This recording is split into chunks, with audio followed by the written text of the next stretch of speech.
नमस्कार। आज मैं आपको दूध के बिज़नेस के बारे में बताऊंगा कि शहर में दूध का बिज़नेस कैसे कर सकते हैं, कहाँ ऐसी लोकेशन होनी चाहिए जहां आपको शॉप खरीदनी चाहिए या किराए पे लेनी चाहिए, या कहाँ ऐसा सिस्टम कौन सा बनाना चाहिए जिससे आपका ये बिज़नेस बहुत अच्छा चले। क्या इसके साथ चीज़ें क्लब कर सकते हैं, क्योंकि सिर्फ दूध के बिज़नेस से काम नहीं चलने वाला है। इसके साथ कुछ चीज़ें क्लब कर लो तो अच्छा आपका शॉप चलेगी, क्योंकि दूध सुबह ही बिकता है, बाकी टाइम आप क्या बेच सकते हो, क्योंकि समय को कैसे आप पूर्णतः यूटिलाइज कर सकते हो, इस सब चीज़ों के साथ मैंने सोचा है और आपको बताने के लिए आया हूं, जो इस वीडियो में मैं पूरा बताऊंगा। तो सबसे पहले शॉप का चयन कि कैसी जगह होनी चाहिए, तो ये समझ लीजिए जहाँ बहुत सारी घनी बस्ती हो, जैसे कि अपार्टमेंट वगैरह, उस जगह शॉप लेना बहुत ही अनुकूल रहेगा। साथ में अगर कोई मार्केट है वहाँ शॉप लेना अनुकूल है। ऐसी जगह जहाँ पे घनी बस्ती है वहाँ शॉप लेना अनुकूल है। तो इन सब जगह देखिए, लोकेशन सबसे इम्पॉर्टेंट है। मैं हर बार कहता हूँ कि आपने अगर सही लोकेशन का चुनाव नहीं किया शॉप के लिए तो आप परेशान ही रहोगे, बिजनेस कम चलेगा, जबकि आप टाइम भी उतना दोगे, मनी भी उतनी लगेगी। सिर्फ एक चीज़ की बचत करने लगता है व्यक्ति, वो है शॉप के किराए की, और वो अगर ठीक से दिया जाए, 2-4 हज़ार रुपये ज़्यादा दे दिए जाएं और सही लोकेशन पे शॉप ली जाए तो 100% वो बिज़नेस चलता ही चलता है। और जिस दिन आप किराए पे शॉप लो उसी दिन आप ये ठान लो कि मुझे इसके 50 मीटर दायरे में एक दुकान खरीदनी है। मैं जानता हूँ कि आपके पास इस समय पैसे नहीं है, ठीक है, लेकिन हमेशा आपके दिमाग में चलना चाहिए कि एक दिन मैं इसके आसपास शॉप ज़रूर खरीदूंगा। हमेशा सेटिस्फाई ना रहो उस किराए के शॉप से, क्योंकि किसी भी दिन डिस्प्यूट हो सकता है और आपका जमा जमा बिजनेस खत्म हो सकता है। तो इस बात का 100% ध्यान रखिए। अब मैं आता हूं कि शॉप तो आपने अच्छी जगह ले ली, लोकेशन अच्छा हो गया, अब कैसे करना है इस पर आते हैं। तो एक चीज़ याद रखिए शुरू में कि आपको दूध जो है ना इंटीरियर से लाना है। जितना ही आप डीप गांव में जाओगे, आसपास देखिए कि आपके 5-10 किलोमीटर दूर कितना डीप में कोई गांव है, जो डीप में गांव, दूध हर जगह होता है, हर जगह हर गांव में दूध होता है, लेकिन आपको डीप गांव में जाना है। क्यों? क्योंकि वहां आपको कम रेट पे दूध अच्छा मिल जाएगा। शुरुआत में आपको खुद ही जाके लेना है, क्योंकि किसी भरोसे मत रहिए स्टार्टिंग में। एक चीज सबसे इंपॉर्टेंट है कि इस प्रोडक्ट का मार्केट बहुत अच्छा है, मतलब डिमांडिंग मार्केट है, लेकिन सही चीज नहीं मिल पाती ग्राहक को, जिसकी वजह से ग्राहक परेशान रहता है, ठीक चीज़ नहीं आती। हमेशा इसकी डिमांड बनी हुई है। तो आप डीप गांव में जाएं, जितना ही इंटीरियर गांव में जाएंगे उतना अच्छा और सही रेट पे दूध मिलेगा। तो शुरुआत में आप एक लड़का और एक मोटरसाइकिल से ऐसा काम जरूर करें कि उधर से दूध आए। ये दूध रात में लाएं तो सुबह इसको जल्दी 6 बजे यूटिलाइज कर सकते हैं, और इस टाइप के दूध से आगे आप बहुत अच्छा काम भी कर सकते हैं, क्योंकि ये बहुत ही सही और सही रेट पे दूध है। मुझे पता है कि अगर बहुत इंटीरियर पे गए तो 30 रुपए तक भी दूध मिल सकता है, 30, 32, 35। तो उससे क्या होगा, आज जिस समय मैं वीडियो अपलोड कर रहा हूँ उसकी बात कर रहा हूँ, फिर 1 साल बाद देखा गया तो वेरिएशन हो सकता है दाम में, तो इस तरह से हो सकता है। दूसरी चीज़, आपके यहाँ वो 50, 55, 52, 55 तक बिक सकता है शुद्ध दूध के नाम से, लेकिन सिर्फ इस दूध से काम नहीं चलेगा। इसके साथ आपको किसी ब्रांड का दूध बहुत ज़रूरी है रखना। वो किस लिए मैं कह रहा हूँ, ताकि कस्टमर आए। जैसे आपने मान लीजिए नमस्ते इंडिया का रख लिया, या अमूल का रख लिया, या मदर डेयरी का रख लिया, लेकिन रखना है थोड़ा तादाद में रखिए, लेकिन रखिए उसका। मदर डेयरी या अमूल या नमस्ते इंडिया का आप रखिए, दूध रख लीजिए, छाछ रख लीजिए, मट्ठा रख लीजिए, दही रख लीजिए, छोटी छोटी तादाद में रख लीजिए, पनीर रख लीजिए। क्यों?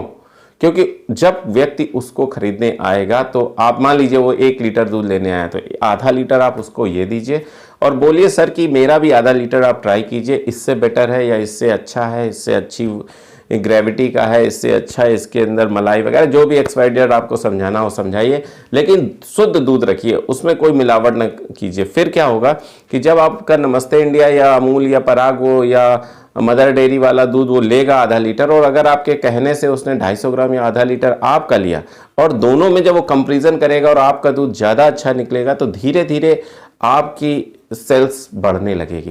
लेकिन अगर आप इकट्ठा सिर्फ अकेले अपना दूध रख के बैठोगे तो इतनी जल्दी सेल नहीं होगी। तो ये सेल की एक टेक्निक है जो मैं आपको समझाना चाह रहा हूँ।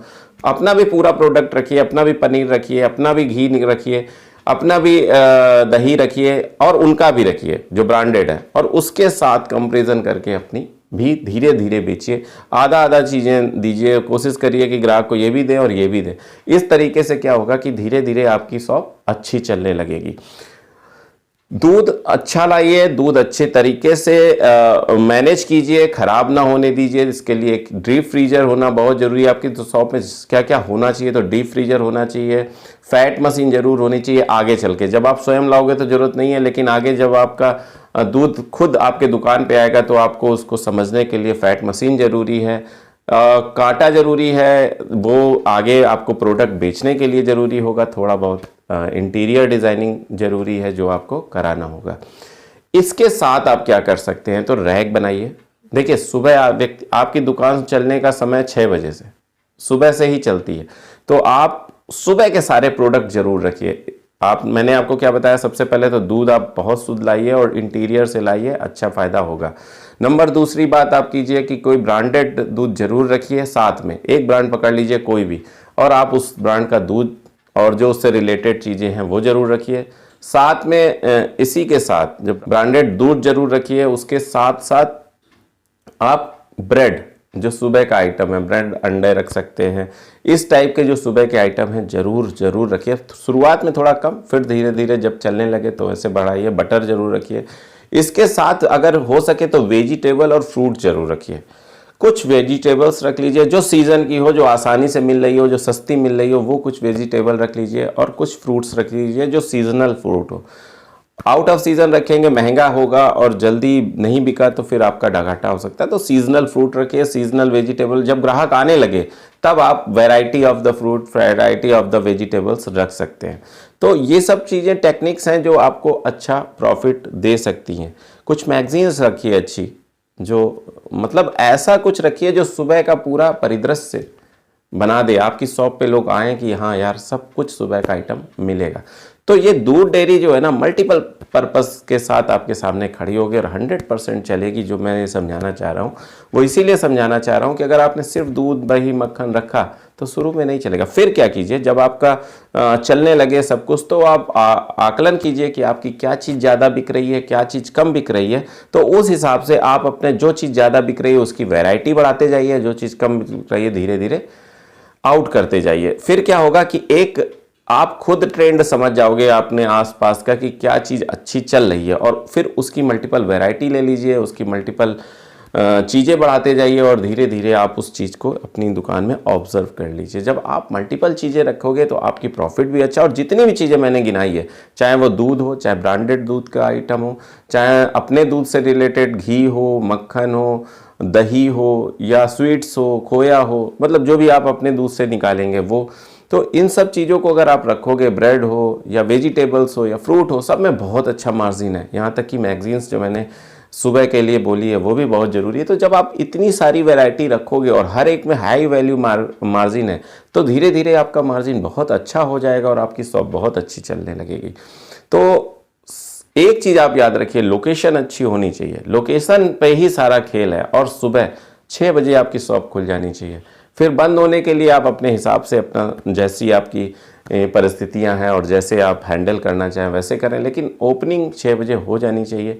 और जो मैंने एक टिप दी है कि आप इंटीरियर से दूध लाइए, वो बहुत ज़रूरी, क्योंकि उसी से सब कुछ है, प्रॉफिट उसी से है। और मैंने आपको कई चीज़ें बताई हैं, जो वेजिटेबल बताई है वो भी बहुत ही फ्रेश लाइए। हर माल एकदम फ्रेश होना चाहिए, कुछ भी ऐसा ना हो कि पुराना बासी ऐसा। अगर मान लीजिए आपकी चीज़ नहीं बिकी है, आपकी चीज़ 2-3 दिन पुरानी हो गई है, तो उसको हटा दीजिए, उसको औने पौने दाम पे सेल पे लगा के बाहर बेच दीजिए, लेकिन अपनी ग्रेविटी को डाउन ना होने दीजिए अपनी दुकान की, कि ये नहीं कि वहाँ से ले गया और ख़राब चीज़ मिल गई। तो इसका ध्यान रखिए, हमेशा याद रखिए कि जितना अच्छा प्रोडक्ट बेचेंगे वो ही प्रोडक्ट आपको दोबारा वो ग्राहक ला के देगा, यानी वो प्रोडक्ट ही अगला आपका इन्फ्लुएंसर होगा ग्राहक के लिए। फर्स्ट टाइम तो आपने इन्फ्लुएंस किया कि सर मेरी चीज़ ऐसी है, अच्छी है, ये वो, लेकिन जब वो यूज़ करेगा तो सेकेंड इन्फ्लुएंसर जो होता है, जो सेकेंड आपकी दुकान पर उस ग्राहक को कॉल करता है, वो आपका प्रोडक्ट होता है। तो अपना प्रोडक्ट बहुत अच्छा रखिए, प्रोडक्ट पे सब कुछ लगा दीजिए, लेकिन शुद्धता, इस चीज़ का जो डिमांड है ना वो बहुत ज़्यादा है, बहुत ज़्यादा बिकने वाली चीज़ है दूध और दूध से बने प्रोडक्ट, लेकिन उसमें सबसे बड़ी रुकावट जो है वो शुद्धता की है। तो आप अपनी विश्वसनीयता 100% रखिए, भले ही बिके या ना बिके, लेकिन कभी भी किसी भी प्रोडक्ट में मिलावट कतई ना कीजिए। देखना एक दिन आएगा कि आपका सारी चीज़ें बिकेंगी। तभी मैंने एक चैन बताई आपको कि आप, फिर से मैं एक बार बता दूं कि क्या क्या रखना है, वो ज़रूरी है। वो है दूध रखिए, अंडा रखिए, इसके साथ अगर रखना है तो, नहीं तो कोई बात नहीं, ब्रेड रखिए, मक्खन रखिए, साथ में जो ब्रांडेड दूध की चीज़ें हैं वो ज़रूर रखिए। दूध, ब्रांडेड दूध रखिए, ब्रांडेड दूध जो भी एक चैन ले लीजिए, चाहे मदर डेयरी, अमूल या कुछ भी हो, सब कुछ उसका रखिए। साथ में आप वेजिटेबल्स रखिए, वेजिटेबल्स के साथ आप फ्रूट्स रखिए, और कुछ न्यूज़पेपर या मैगजीन्स ज़रूर रखिए, क्योंकि सारे के सारे सुबह के आइटम हैं बिकने वाले, तो ये ज़रूर बिकेंगे, आपका बहुत अच्छा काम चलेगा मुझे लगता है। मेरा ये आइडिया आपको कैसा लगा ज़रूर बताइएगा। और नेक्स्ट जो मैंने आपसे वादा किया है कि डेयरी के बारे में मैं आपसे बताऊंगा, आपसे उसके बारे में बात करूंगा। तो डेयरी के बारे में मैं अगले वीडियो पे बात करूंगा कि डेयरी उद्योग को कैसे अच्छे से चलाया जा सकता है, कैसे प्रॉफिटेबल बनाया जा सकता है, कैसे उस पर लाभ कमाया जा सकता है, और क्या छोटी छोटी सी टेक्निक्स हैं जिससे हम उसको दूसरों से अलग बना सकते हैं। ये भी मैंने जो आपको बताई दूध वाला आइटम, वो भी देखिए छोटी छोटी टेक्निक्स हैं जिसने उस दूध की ट्रेडिशनल शॉप से आपको एक अलग तरह की शॉप में कन्वर्ट कर दिया। क्योंकि क्या है कि व्यक्ति आया, ये मोस्टली महिलाएं करती हैं, कुछ पुरुष भी करते हैं जो सुबह जॉगिंग वगैरह के शौकीन हैं, तो इस प्रोडक्ट के परचेजर वही हैं। तो जब आपके यहाँ वेजिटेबल और फ्रूट्स मिलेंगे तो वो क्यों कहीं और जाएंगे। जब आपके यहाँ उचित मूल्य पे सारी बेकरी के आइटम्स मिलेंगे तो क्यों कहीं और जाएंगे। तो जब कस्टमर आया है, जब आपकी शॉप पे वो कस्टमर आया है, तो उसे अधिक से अधिक प्रोडक्ट दीजिए। देखिए सेल्स पे ही सब कुछ डिपेंड है। मान लीजिए उसने आपसे दूध लिया, 200 रुपये तक का दूध ले लिया, तो उसका 10% मार्जिन मान लिया तो 20 रुपये हुआ। लेकिन बाकी सब चीज़ें खरीद के उसने 1000 का, एक ही कस्टमर क्योंकि लेने तो जाएगा ना, तो 1000 का सामान अगर आपसे खरीद लिया तो भी अगर 10% तो 100 रुपये एक ग्राहक से आप ले सकते हो। यानी ग्राहक अगर आपके पास आया है और आपने उसको कन्विंस कर लिया है तो अपने काफ़ी प्रोडक्ट उसको आप दे सकें, ऐसा सिस्टम होना चाहिए, ऐसा सोचना चाहिए। और भी जो देखिए मैंने जो आपको बताया वो तो हो ही सकता है, इसके बाद भी अगर आपके दिमाग में कुछ ऐसा है कि जो सुबह मीटिंग पे यूज़ किया जा सकता है तो वो भी रख सकते हो।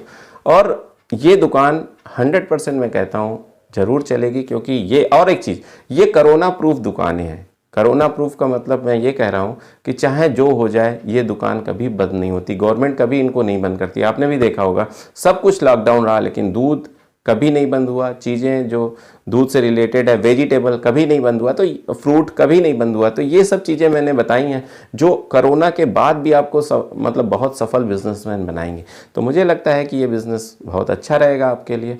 तो विचार कीजिए कि कैसे क्या करना है। अगले बिजनेस आइडिया जो मैं दूध डेयरी का लाने वाला हूँ उस तक मैं आपसे विदा चाहता हूँ। नमस्कार।